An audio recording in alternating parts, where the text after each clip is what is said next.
The two great reservoirs of the Colorado River, Lake Mead and Lake Powell, are so often spoken of in the same breath that most people imagine them to be twins.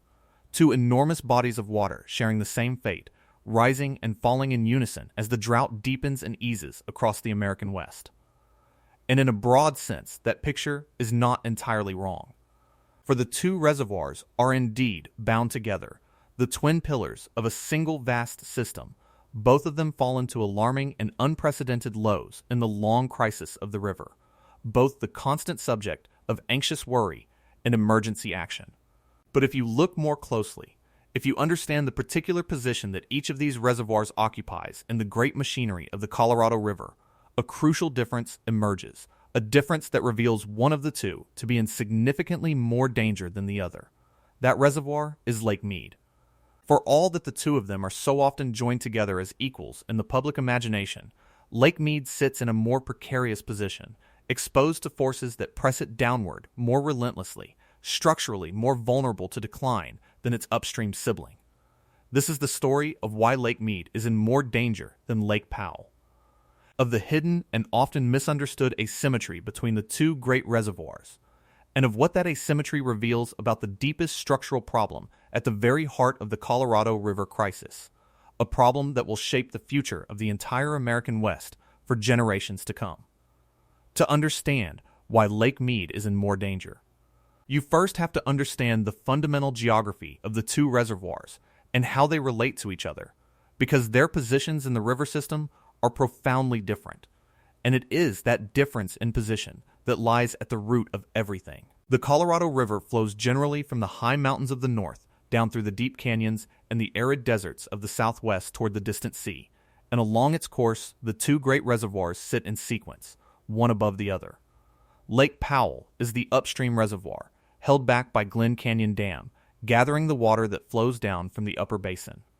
From the mountains of Colorado and Wyoming and Utah and New Mexico, where the snows fall and the tributaries are born, Lake Mead is the downstream reservoir, held back by Hoover Dam, sitting far below Lake Powell, receiving the water that is released from Powell and flows down the river to reach it. Water moves from the upper basin into Lake Powell, and then it is released from Powell downstream to Lake Mead, and from Mead it is delivered onward to the great cities and the vast farms of the lower basin and on across the border toward Mexico at the very end of the line. The two reservoirs are arranged like two buckets in a chain, the upper one feeding the lower, and this simple fact of their arrangement is the beginning of understanding why the lower one is in greater danger. It helps to understand how these two reservoirs came to exist and why they were built where they were, because their very origins shed light on the different burdens they now bear. Hoover Dam, which holds back Lake Mead, was built first, in an earlier era, at a time when the great ambition of the age was to tame the wild and unpredictable Colorado River, to end the destructive floods that had periodically ravaged the lands downstream, and to store the water that would allow the desert southwest to grow. It was one of the monumental engineering achievements of its time, a colossal wall of concrete rising from the floor of a deep canyon, and the reservoir it created, Lake Mead, became the great storage that made possible the growth of the lower basin, the cities and the farms that rose on the strength of its water. Glen Canyon Dam, which holds back Lake Powell, was built later, farther upstream, to serve a different purpose, to allow the upper basin states to store their share of the water and to meet their obligations to deliver water downstream to the lower basin. The two dams, built in different eras and for somewhat different reasons, together came to form the twin anchors of the entire system, the upstream storage and the downstream storage, working in concert to manage a river that had been divided among many users. The reason two great reservoirs were needed, rather than one, goes to the heart of the compromise that governs the Colorado River, the division of the river between an upper basin and a lower basin, each entitled to a share of the water. The lower basin, growing faster and thirstier, needed its own great storage close at hand, and that was Lake Mead. The upper basin, wishing to develop its own share of the water over time and needing to meet its downstream obligations without being drained dry, needed its own storage as well, and that was Lake Powell. And so the two reservoirs came to embody the division of the river itself, the one serving the lower basin directly, the other serving the upper basin and mediating the flow between the two halves. This history matters because it means that the two reservoirs were never truly identical twins, but were built to play different roles. And it is precisely those different roles, the downstream delivery function of Mead and the upstream storage function of Powell, that lie behind the asymmetry and their danger today. To understand why Lake Mead is in more danger, one must understand that it was built to be the workhorse of the lower basin, the reservoir that directly satisfies the enormous demand of the desert Southwest, and it is that role that now exposes it to the greatest peril. Consider first the matter of what feeds each reservoir and what drains it, because this is where the asymmetry begins to reveal itself. Lake Powell, sitting at the top, is fed directly by the natural flow of the river coming down from the upper basin, by the snowmelt and the runoff of the high country that gathers into the river and flows into the reservoir. When the snows are good and the runoff is strong, Lake Powell fills, replenished by the natural bounty of the mountains, its inflow coming directly from the source. Lake Mead, sitting below, is not fed by the natural flow of the river in the same way, because most of that natural flow has already been captured by Lake Powell above it. Instead, Lake Mead is fed primarily by the water that is released from Lake Powell, by the controlled releases that flow down through Glen Canyon Dam and travel down the river to reach it. This means that Lake Mead's inflow is not the natural bounty of the mountains, but the managed release from the reservoir above, a release that is determined by rules and negotiations and the need to balance the two reservoirs, and that may or may not be enough to keep Lake Mead full. Lake Mead, in other words, does not drink directly from the source, but receives its water secondhand, dependent on what is sent down to it from above. Now consider what drains each reservoir, because here the asymmetry grows sharper still. Lake Powell, sitting above, releases its water downstream to Lake Mead, and while it must release a great deal to meet the obligations of the system, its primary function is to store the upper basin's water and to pass a required amount downstream. Lake Mead, sitting below, must supply the enormous demand of the lower basin, the vast thirst of the great desert cities and the sprawling farms of Arizona and Nevada and California, along with the water owed to Mexico. And here is the crucial point.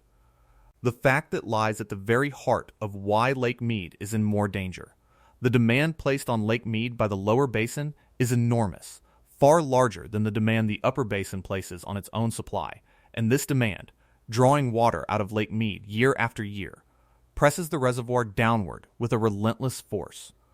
The lower basin uses a great deal of water, more than the upper basin uses, and all of that use is drawn from Lake Mead, draining the reservoir to satisfy the thirst of a huge population and a vast agricultural economy. Lake Mead is squeezed between a limited inflow from above and an enormous outflow below, and this squeeze is the essence of its danger.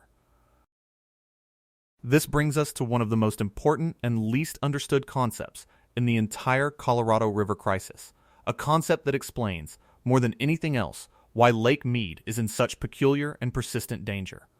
It is called the structural deficit, and understanding it is the key to understanding the asymmetry between the two reservoirs. The structural deficit refers to the fact that in the lower basin, more water is taken out of Lake Mead each year than flows into it, even in a normal year, even without drought, simply because of the way the system is arranged and the demands that are placed upon it. When you add up all the water that leaves Lake Mead, the water delivered to the cities and farms of the lower basin, the water owed to Mexico, and the enormous quantity lost to evaporation from the surface of the reservoir in the blazing desert heat, and you compare it to the water that flows in from the releases above, you find that the outflow exceeds the inflow by a substantial margin. This means that Lake Mead is structurally destined to decline, to lose water year after year. Not because of drought alone, but because of the fundamental imbalance built into the way the lower basin uses the water, an imbalance that would drain the reservoir even in years of decent supply. The structural deficit is a devastating concept because it means that Lake Mead's decline is not merely a symptom of drought that would reverse when the rains return, but a built-in feature of the system that persists even in normal times. The lower basin, in its accounting of the water, has never fully reckoned with the losses to evaporation and to the transport of the water through the system, and so it has consistently taken more from Lake Mead than the reservoir receives, running a deficit that draws the reservoir down year after year. even in a year of good snowpack and strong releases from Lake Powell, the structural deficit means that Lake Mead can still decline, because the outflow, driven by the enormous lower basin demand and the relentless evaporation, exceeds the inflow. This is a burden that Lake Powell, sitting above, does not bear in the same way, because the upper basin uses less water and the structural imbalance is concentrated in the lower basin, in the accounting of Lake Mead. The structural deficit is the single most important reason why Lake Mead is in more danger than Lake Powell, a persistent downward pressure that presses on the lower reservoir even when the upper one is holding its own. To understand why this structural deficit exists at all, one has to understand the origins of the way the Colorado River was divided, because the deficit is, in a sense, a legacy of decisions made a century ago. When the river was apportioned among the states, the division was based on an estimate of the river's flow that was far too generous, made during an unusually wet period. And the water was divided as though there were more of it than there truly was. The lower basin states were allocated their shares, and Mexico was later guaranteed its share by treaty, and these allocations were set down in law as fixed quantities, entitlements to specific amounts of water. But the accounting that established these entitlements did not fully reckon with the water that would be lost along the way, the water that evaporates from the surface of Lake Mead, the water that seeps into the ground or is lost in the transport through the system. The entitlements were set as though the full allocated amount could be delivered, without subtracting the losses. And so the sum of the deliveries, plus the losses, came to exceed the water that actually flows into Lake Mead. This is the origin of the structural deficit, a mismatch between the paper entitlements and the physical reality of the water, baked into the system by the way it was designed and divided long ago. The structural deficit is therefore not a natural feature of the river, but a human creation, a product of the legal architecture that governs the Colorado, the vast and intricate body of compacts and treaties and court decisions and regulations that is sometimes called the law of the river. This body of law divided the water and established the entitlements, but it did so in a way that promised more than the river could sustainably deliver to Lake Mead once the losses were accounted for, and the result is that the reservoir has been drained by the fulfillment of those legal entitlements, drawn down to deliver the water that the law says the users are owed, even as that delivery, combined with the losses, exceeds what flows in. This is a profound and troubling fact, for it means that the decline of Lake Mead is, in a sense, mandated by law, driven by the legal obligation to deliver the entitled amounts, an obligation that persists even as it drains the reservoir. To close the structural deficit, then, is not merely a technical matter, but a legal and political one, requiring a renegotiation or a reduction of the entitlements that the law established, a confrontation with the century-old division of the water that lies at the foundation of the entire system. This is part of why the deficit has been so hard to close, for it is embedded in the law itself, and undoing it means reopening the fundamental bargains on which the modern West was built. The role of evaporation deserves particular attention, because it is a major component of the structural deficit, and it falls far more heavily on Lake Mead than on Lake Powell. Lake Mead sits in one of the hottest and driest environments on the continent, in the low desert near the Nevada and Arizona border, where the summer temperatures soar to extremes and the air is parched.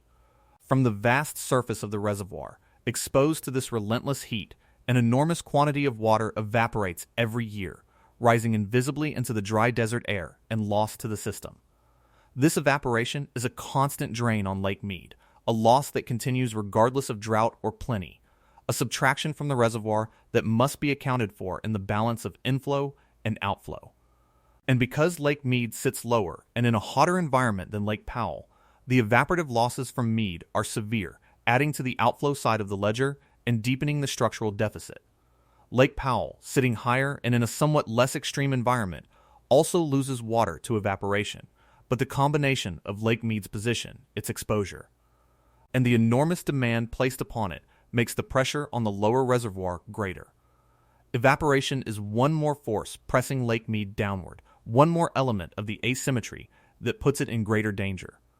It is worth putting a scale to the structural deficit, because the abstraction of the term can obscure how large and how relentless the drain on Lake Mead actually is. Year after year, in the accounting of the lower basin, the water leaving Lake Mead has exceeded the water arriving by a very substantial margin, a gap large enough that, on its own, without any drought at all, it would draw the reservoir steadily downward over time.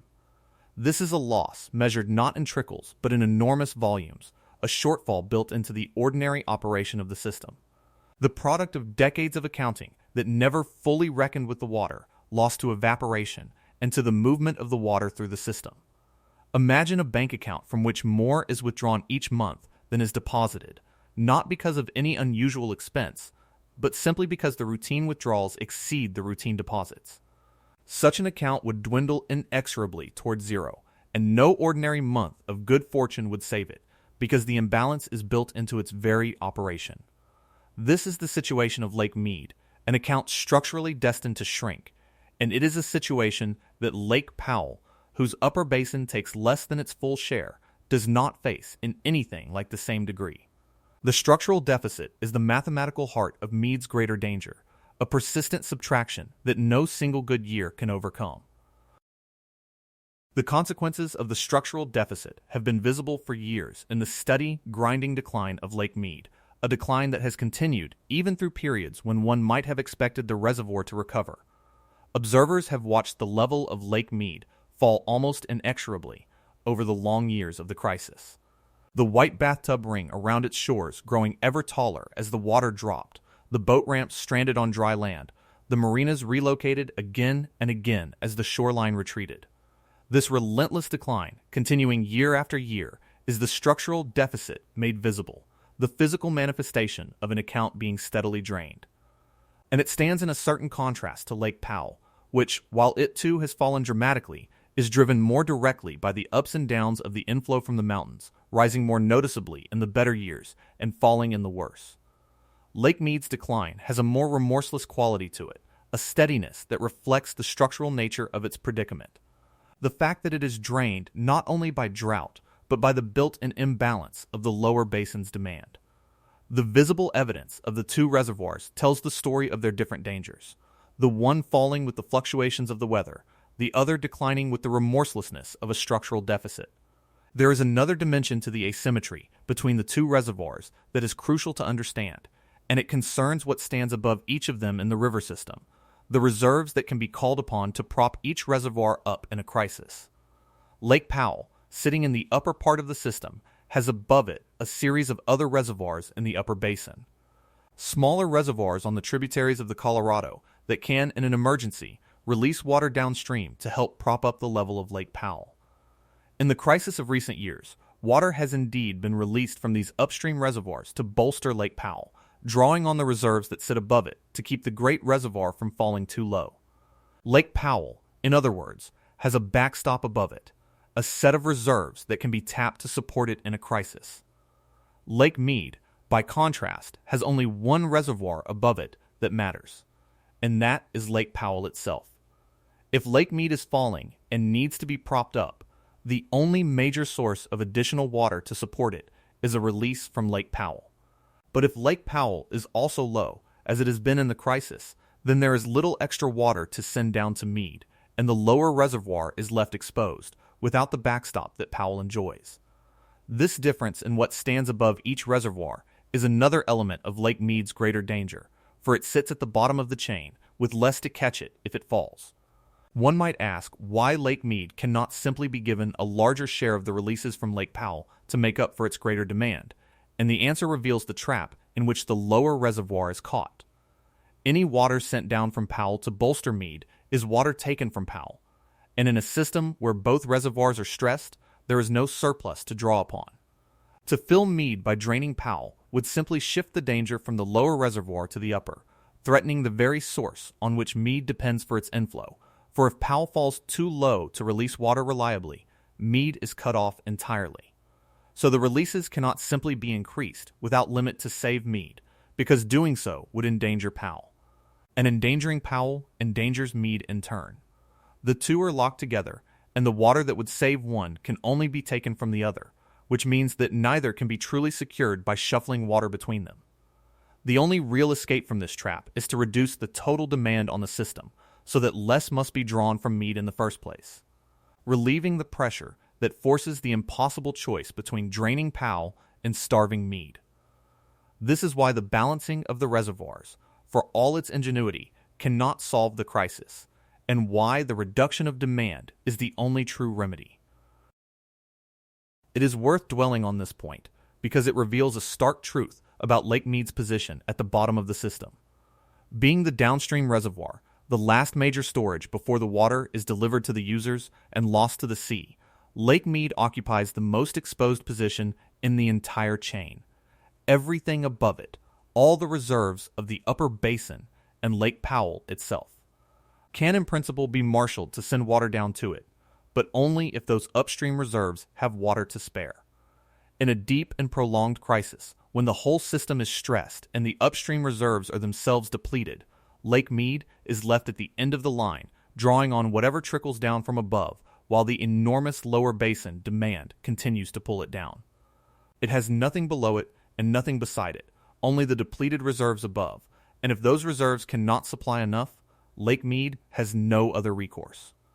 This position at the bottom of the chain, the most downstream of all the great storage, is fundamental to why Lake Mead is in more danger, for it bears the full weight of the lower basin's demand with the least support behind it. There is a further aspect of the losses from Lake Mead that deepens its predicament, beyond the evaporation from the surface of the reservoir itself, and that is the losses that occur along the long journey the water must take from the reservoir to the users who depend on it. When water is released from Lake Mead and travels down the river and through the canals and aqueducts to reach the distant cities and farms, some of it is lost along the way, seeping into the ground, evaporating from the surface of the channels, absorbed by the vegetation along the banks.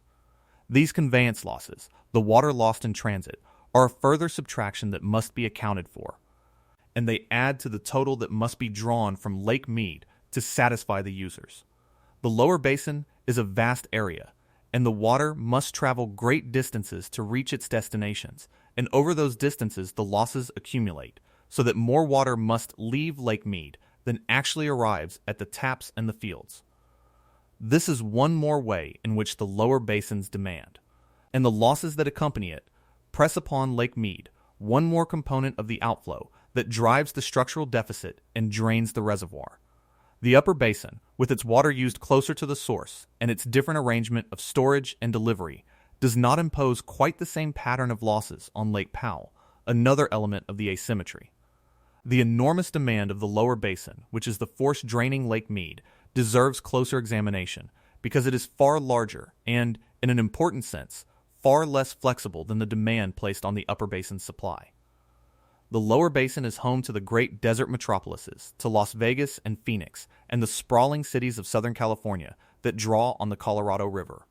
along with some of the most productive and water-intensive agriculture in the country.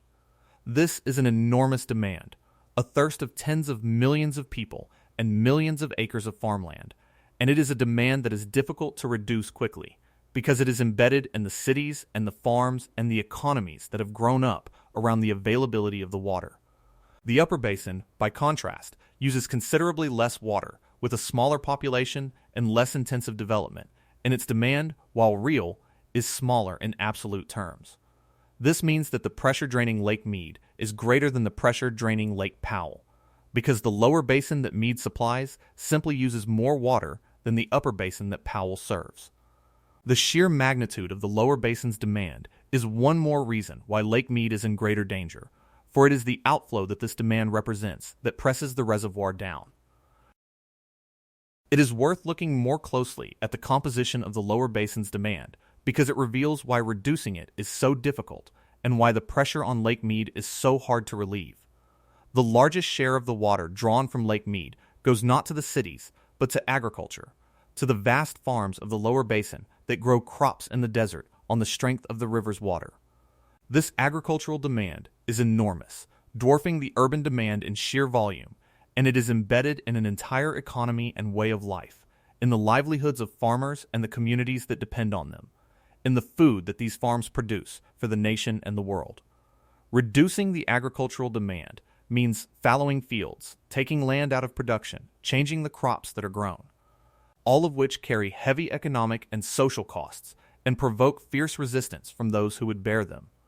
The urban demand, while smaller, is also difficult to reduce, embedded as it is in the growth and the prosperity of the great desert cities, though the cities have in many cases done more to conserve than the farms. The point is that the demand-draining Lake Mead is not a single simple thing that can be easily turned down, but a vast and complex web of uses, each with its own defenders and its own inertia, and this is why the pressure on the reservoir has been so persistent and so hard to relieve. The inflexibility of this demand is one of the cruelest aspects of Lake Mead's predicament, for it means that the force draining the reservoir cannot easily be reduced even as the danger grows more acute. When a reservoir is threatened by drought alone, the hope is always that the drought will end and the inflow will return. But when it is threatened by a structural demand that exceeds the sustainable supply, the only remedy is to reduce that demand. And reducing it means asking people to give up water they have long depended on, to follow their fields and curtail their growth and change their ways. This is a far harder thing than simply waiting for the rains, and it is the reason the crisis of Lake Mead has been so intractable. The reservoir is drained by a demand that is deeply entrenched, difficult to reduce, defended by powerful interests, and embedded in the law that governs the river, and this entrenchment is what makes Mead's danger so much more than a passing crisis, a structural predicament that will yield only to a fundamental and painful reordering of how the lower basin uses its water. Now, it is important to introduce a note of nuance and complexity here, because the relationship between the two reservoirs is not entirely one-sided, and the managers of the system have taken deliberate steps to balance the two, which complicates the simple picture of Mead's greater danger. Because the two reservoirs are linked, and because the health of the whole system depends on both of them. The operators of the dams and the negotiators of the water agreements have sought to manage the two reservoirs in a coordinated way, adjusting the releases from Lake Powell to help balance the levels of the two reservoirs and to keep either one from falling too far ahead of the other. In the crisis of recent years, decisions have been made to reduce the releases from Lake Powell in order to keep more water in the upper reservoir, and at other times to increase the releases to send more water down to Mead, all in an effort to balance the two and to preserve the essential functions of both. This coordinated management means that the fate of the two reservoirs is intertwined, and that the danger to Lake Mead cannot be considered entirely in isolation from the management of Lake Powell above it. But this coordination, while it complicates the picture, does not eliminate the fundamental asymmetry, for the structural deficit and the enormous lower basin demand still press on Lake Mead with a force that has no equal on the upper reservoir. Indeed, the very effort to balance the two reservoirs reveals the depth of Lake Mead's structural predicament, because the need to send water down from Powell to prop up Mead is itself a sign of how relentlessly Mead is drained. When the managers reduce the releases from Powell to protect the upper reservoir, they do so at the cost of sending less water to Mead, which accelerates the decline of the lower reservoir. When they increase the releases to protect Mead, they draw down Powell more quickly, threatening the upper reservoir. The two are locked in a kind of tug-of-war, and the enormous demand on Mead means that keeping it stable requires constant infusions from above, infusions that can only come at the expense of Powell. This dynamic reveals that Lake Mead, left to itself, would decline faster than Lake Powell, precisely because of the structural deficit and the lower basin demand, and that keeping it from falling requires drawing on the reserves above it. The balancing act is a testament to Mead's greater vulnerability, not a refutation of it.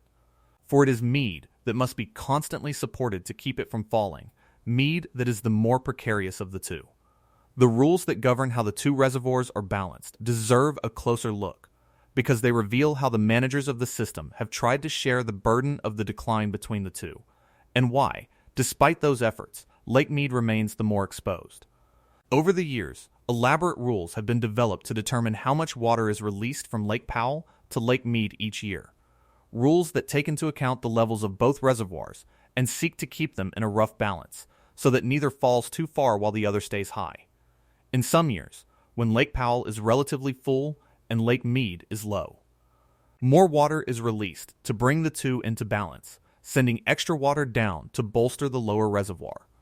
In other years, when both are low, the releases are reduced to protect the upper reservoir at the cost of sending less to Mead. These balancing rules are an attempt to manage the two reservoirs as a single system, to spread the pain of the decline between them rather than letting one collapse while the other holds. And they have, at times, worked to Lake Mead's benefit, sending water down to prop it up when it fell too low. But the balancing rules, for all their sophistication, cannot overcome the fundamental asymmetry, because they can only redistribute the water that exists within the system, not create more of it. When the whole system is in deficit, when both reservoirs are falling, balancing the two simply means sharing a shrinking pool between them, and the enormous demand on Lake Mead means that its share is drained away faster than it can be replenished. The balancing rules can slow the decline of Lake Mead by sending it water from Powell, but only by accelerating the decline of Powell, and in a deep and prolonged crisis there comes a point at which there is not enough water in the upper reservoir to keep propping up the lower one without endangering Powell itself. At that point, the balancing act reaches its limit, and Lake Mead is left to face the full force of the structural deficit and the lower basin demand with whatever water remains. The rules can manage the distribution of the shortage, but they cannot eliminate it, and the shortage falls, in the end, most heavily on the reservoir that bears the greatest demand, which is Lake Mead. There is also the matter of the tribal nations and their water rights, which adds a further layer of complexity to the demands on the system and to the challenge of resolving the crisis. Across the Colorado River Basin, many tribal nations hold rights to the water, some of them very senior rights, rights that in some cases have not been fully quantified or fully used. And these rights represent a significant claim on the river that must be honored as the crisis is addressed. The recognition and the fulfillment of these tribal water rights is a matter of justice long deferred, and it is also a factor in the accounting of the water. For as these rights are quantified and used, they represent additional demand on a system already stretched beyond its limits. The tribal nations have a rightful place at the table in the negotiations over the future of the river, and their claims add both moral weight and practical complexity to the effort to bring the demands on the water into balance with what the river can provide. The presence of these long-standing and often senior claims is one more dimension of the demand that presses on the system. One more consideration that must be reckoned with in any effort to close the structural deficit that endangers Lake Mead. There is a further consideration that bears on the comparison, and it concerns the consequences of each reservoir reaching its critical levels, for the dangers that lie at the bottom of each reservoir are not identical, and this too shapes the picture of relative danger. Both reservoirs face the threshold of minimum power pool, below which their dams can no longer generate electricity, and the even lower threshold of dead pool, below which water can no longer pass through the dams at all. For Lake Powell, there is a distinctive danger at the low levels concerning the outlets through which water must be released when the reservoir falls below the level of the power intakes, outlets that were not designed for sustained heavy use, raising questions about the ability to release water downstream. This is a serious concern specific to Glen Canyon Dam. But for Lake Mead, the danger of reaching the critical levels is the direct and immediate threat to the water supply of the entire lower basin, for it is Mead that delivers water to the great cities and farms directly, and its fall to dead pool would cut off that delivery at the source. Because Lake Mead is the reservoir that directly supplies the enormous lower basin demand.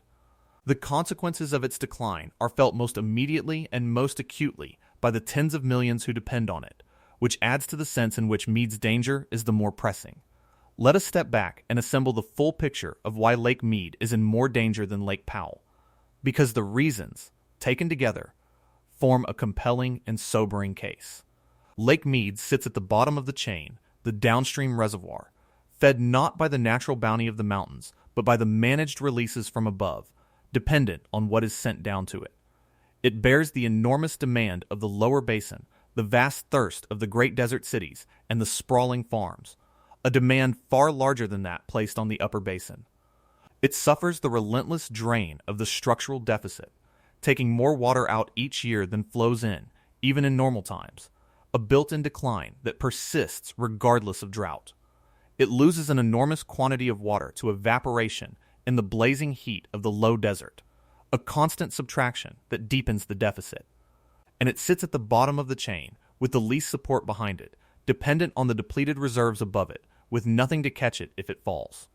Every one of these factors presses Lake Mead downward, and together they place it in a position of greater and more persistent danger than Lake Powell, which sits higher, drinks from the source, bears a smaller demand, and has more reserves above it to call upon. It is worth dwelling on the specific dangers that would unfold if Lake Mead were to continue its decline toward the critical thresholds, because the consequences illuminate just how much rides on the fate of this one reservoir. As Lake Mead falls, it first approaches the level at which Hoover Dam can no longer generate hydroelectric power, the loss of which would remove a significant source of electricity from the regional grid and raise costs for the communities that depend on it. Below that lies the level of dead pool, at which water can no longer pass through the dam at all,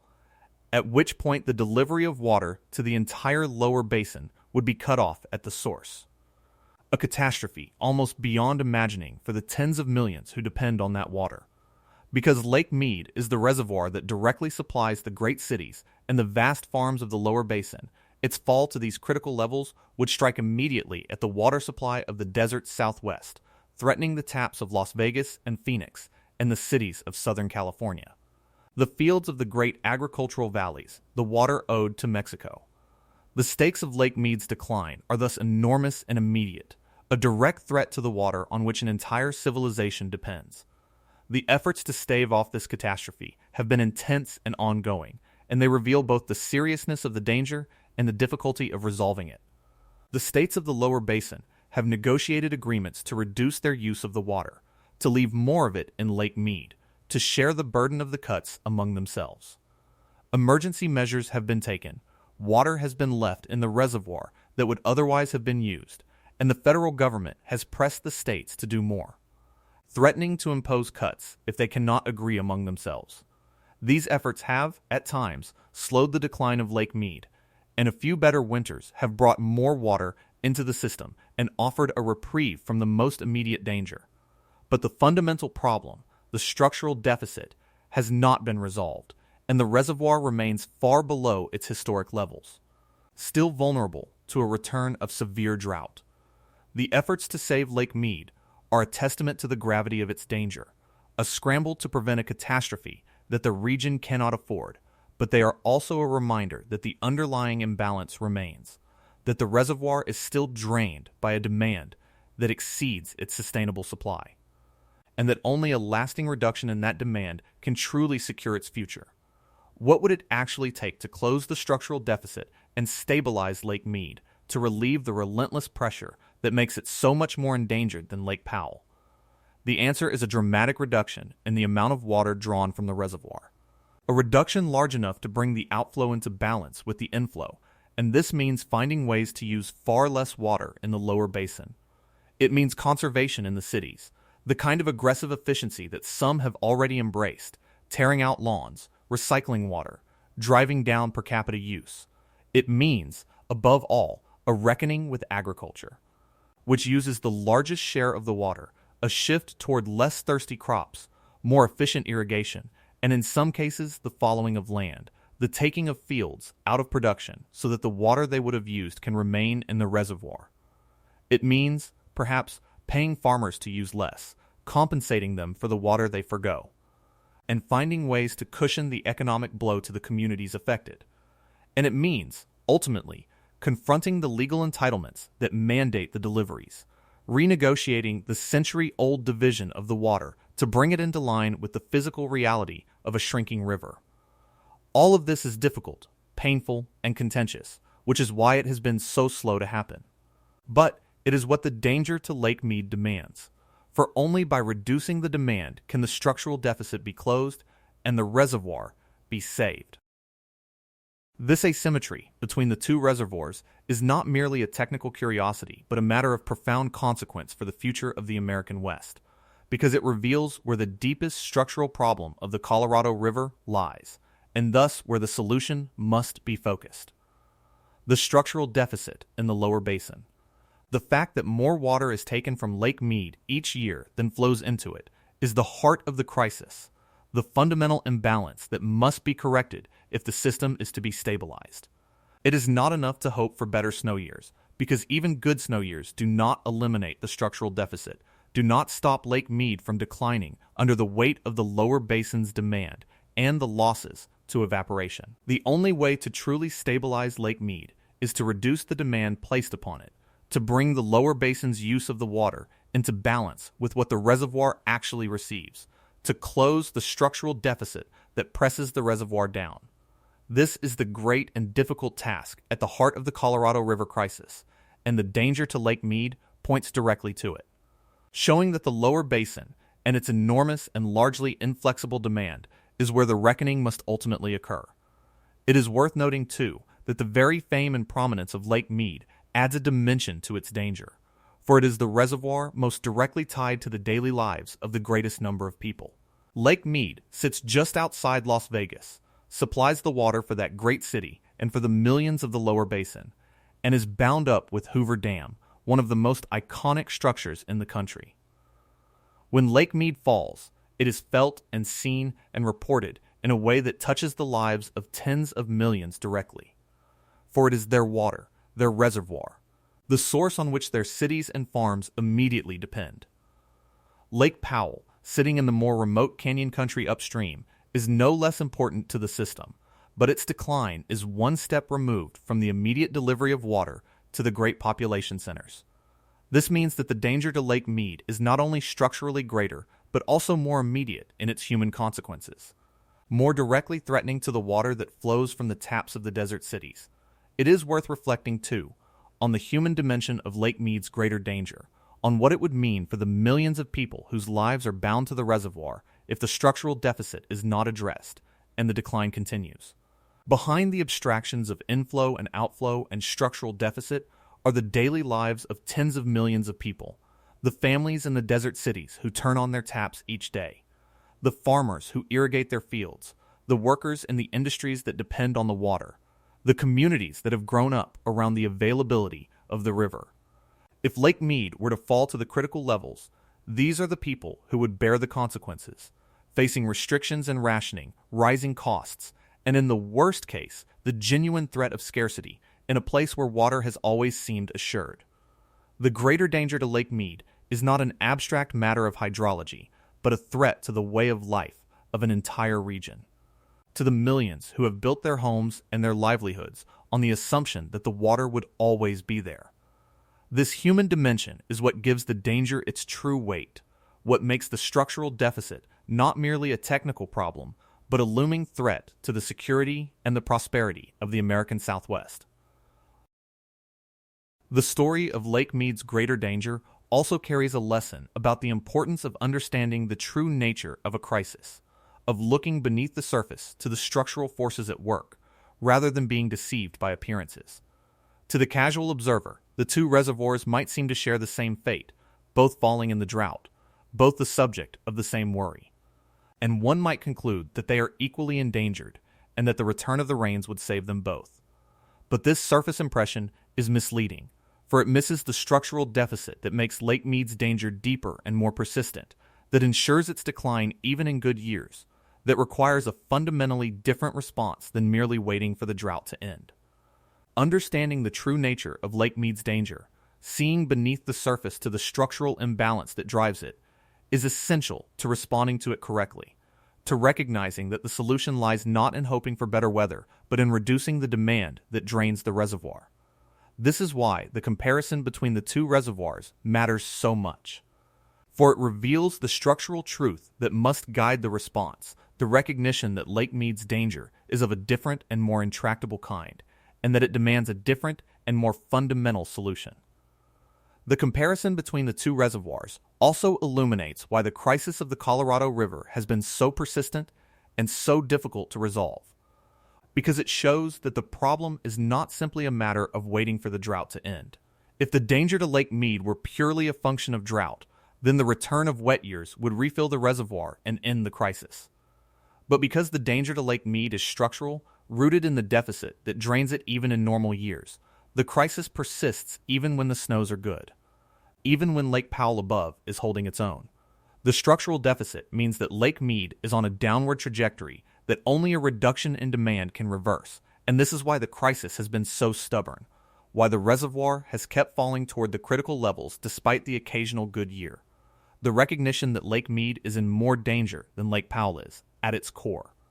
A recognition that the lower basin's demand exceeds its sustainable supply, a structural truth that no amount of good weather can change, and that only a fundamental reduction in the taking of the water can address. There is a deeper reflection to be drawn from the story of Lake Mead's greater danger, one that speaks to the nature of the entire enterprise of taming the Colorado River and building a civilization in the desert.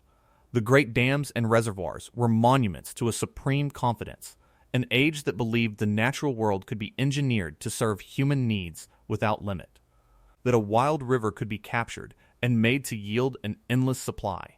And for a long time, that confidence seemed justified, for the reservoirs filled and the water flowed and the cities and the farms flourished in a place that should never have supported them. But the structural deficit reveals the flaw in that confidence, the assumption that the water would always be sufficient, that the losses could be ignored, that more could be taken than the river truly provided.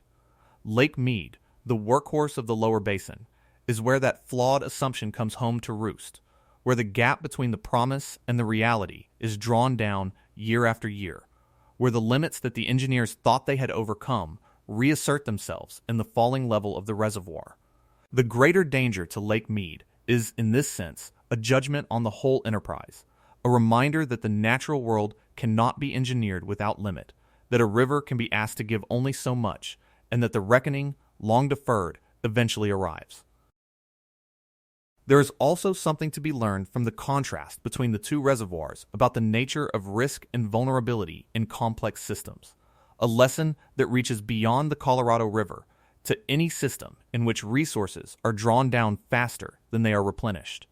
Lake Powell, sitting at the top, is exposed to the fluctuations of the inflow. Rising and falling with the fortunes of the mountain snows, its danger tied to the variability of nature. Lake Mead, sitting at the bottom, is exposed to something more insidious, a structural imbalance that drains it regardless of the weather, a built-in deficit that no good year can fully overcome. The one faces a danger that comes and goes with the drought. The other faces a danger that is always present, woven into the very operation of the system. And it is the structural danger, the persistent imbalance, that is the more dangerous of the two, precisely because it does not relent, because it cannot be waited out, because it will continue to press the reservoir down until it is addressed at its root. This is a lesson worth heeding, that the most dangerous vulnerabilities are often not the dramatic ones, the sudden shocks and the visible crises, but the quiet structural imbalances that erode a system from within, steadily and relentlessly, until the reckoning can no longer be avoided. It is worth pausing to consider what the two reservoirs would look like at their most depleted, to imagine the physical reality of the danger that Lake Mead faces. Already, the decline of the reservoir has transformed the landscape around it, exposing vast expanses of pale rock and sediment that had been underwater for generations, revealing sunken wrecks and long submerged landscapes, stranding the boat ramps and the marinas far from the retreating shore. The white bathtub ring that marks the old high water level rises like a ghostly monument high above the current surface, a stark measure of how far the reservoir has fallen. Were the decline to continue toward the critical levels, the reservoir would shrink to a fraction of its former self, a diminished pool in the bottom of a vast basin, its once great expanse reduced to a remnant. This is the physical face of the danger, the visible evidence of a reservoir being drained faster than it can be filled, and it is a sight that has already drawn the attention and the alarm of a nation, a warning written in the exposed rock, and the falling water of what the structural deficit and the relentless demand are doing to the keystone reservoir of the American West. It is important, having laid out this case, to acknowledge the ways in which the fates of the two reservoirs remain intertwined, so that the picture is not oversimplified. The two reservoirs are, in the end, part of a single system, and the health of each depends on the other. If Lake Powell above were to fall so low that it could no longer reliably release water downstream, then Lake Mead would be starved of its inflow and would decline all the faster, so the danger to Powell is also, indirectly, a danger to Mead. And the coordinated management of the two reservoirs means that decisions about one directly affect the other, that the two must be considered together in any effort to stabilize the system.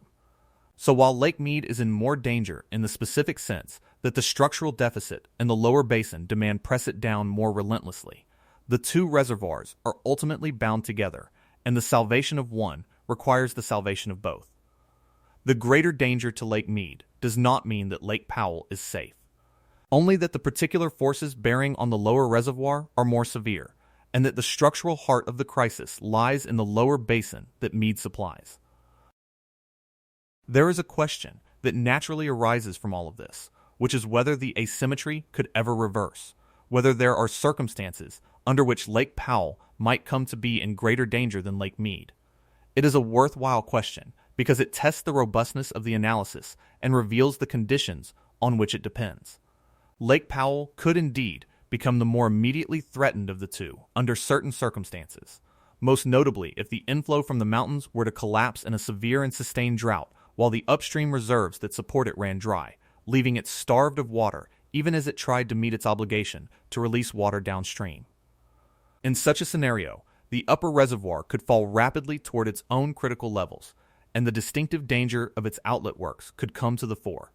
So the danger to Lake Powell is real and must not be dismissed, and there are circumstances under which it could become acute. But even so, the structural deficit that drains Lake Mead would remain.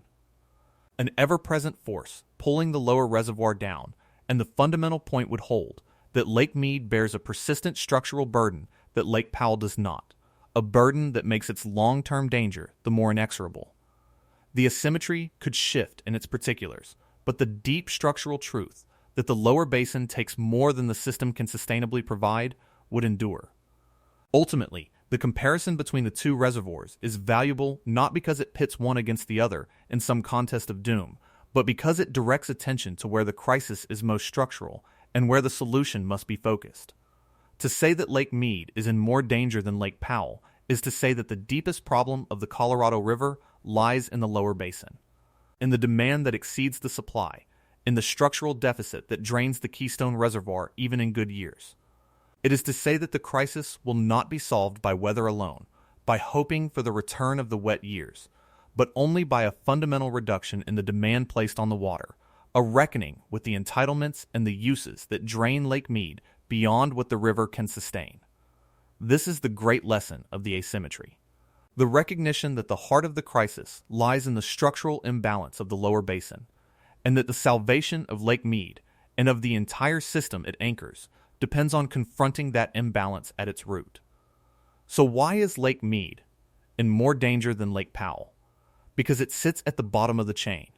the downstream reservoir, fed by managed releases rather than the natural flow, bearing the enormous and inflexible demand of the lower basin, drained by a structural deficit that takes more water out each year than flows in even in normal times, losing vast quantities to evaporation in the blazing desert heat, and sitting with the least support behind it, dependent on the depleted reserves above. These forces, taken together, press Lake Mead downward with a relentless and persistent force that has no equal on Lake Powell above it, placing the lower reservoir in a position of greater and more structural danger. And the recognition of this asymmetry points to the deepest truth of the Colorado River crisis, that the fundamental problem lies in the lower basin, in the enormous demand that exceeds the sustainable supply, in the structural deficit that must be closed if Lake Mead and the entire system it anchors is to be saved. The danger to Lake Mead is a warning written in the falling level of the reservoir, a warning that the lower basin has been taking more water than the system can provide, and that only a reckoning with that fundamental imbalance can pull the great reservoir back from the edge. In the end, the story of why Lake Mead is in more danger than Lake Powell is the story of the deep structure of the Colorado River crisis, of the asymmetry between the upper basin and the lower, of the relentless demand and the persistent deficit that press upon the downstream reservoir. It is a story that most people do not know, obscured by the common image of the two reservoirs as twins sharing a single fate, but it is a story that matters enormously, because it points to where the crisis is most acute and where the solution must be focused. Lake Mead, the keystone of the lower basin, the reservoir that directly supplies the great cities and farms of the desert Southwest, sits in the more precarious position. pressed down by forces that its upstream sibling does not face in the same measure. And its greater danger is a call to action, a reminder that the lower basin must confront the structural deficit that drains its keystone reservoir, must bring its use of the water into balance with what the system can sustainably provide, before the relentless downward pressure on Lake Mead brings the great reservoir, and the civilization that depends upon it, to the brink. The two reservoirs may be spoken of as twins, but they are not equally endangered, and understanding why is essential to understanding the true nature of the crisis that grips the Colorado River and the American West. To grasp the asymmetry between them is to grasp the deepest logic of the crisis, to see past the surface impression of two reservoirs falling together, and to recognize the structural forces that press the lower one down with a special and relentless severity. And to recognize those forces is to understand where the effort to save the system must be concentrated, in the lower basin, in the reduction of the demand that drains Lake Mead beyond what the river can bear. The falling level of Lake Mead is the clearest gauge of the crisis, the place where the imbalance shows itself